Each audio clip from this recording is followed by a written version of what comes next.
Hello viewers, మన పులివెందుల్లో చాలా మందికి బ్లడ్ బ్యాంక్ రాజు అన్న గురించి తెలియదు అనుకోవడం అసంభవం.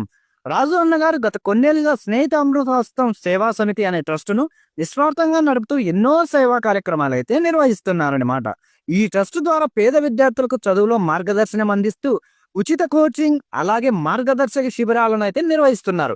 అంతేకాకుండా మహిళలకు మరియు యువతకు స్వయం ఉపాధి శిక్షణ అలాగే బ్యాంక్ అండ్ డిఎస్సి వంటి పోటీ పరీక్షలకు సిద్ధమవుతున్న పేద విద్యార్థులకు ఉచితంగా అయితే కోచింగ్ కూడా ఇస్తున్నారనమాట.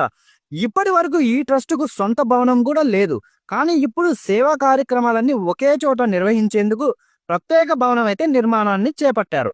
ఈ గొప్ప పని కోసం స్థలాన్ని దాతగా ఇచ్చిన పెరుమాళ్ళ రాజశేఖర్ గుప్తా గారు, ఆయన సేవాభావం నిజంగా ఆదర్శనీయం. ఈ భవన నిర్మాణానికి అంచనా వ్యయం వచ్చి సుమారుగా 35 లక్షల రూపాయలు. ఇప్పటికే పిల్లర్లు అలాగే బోర్డు కూడా వేశారు. దాతల సహకారంతో కొంతవరకు అయితే నిర్మాణం పూర్తయింది.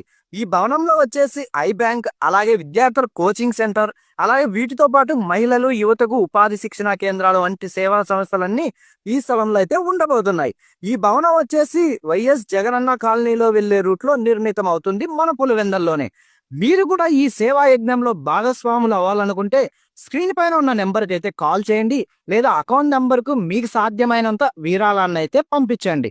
సాయం మీది, సాయం మాది, ఆనందం అందరిది. చేయి చేయి కలుపుదాం, సేవా సమితికి అండగా ఉందాం. సమాజ సేవలో భాగస్వాములు అవుదాం.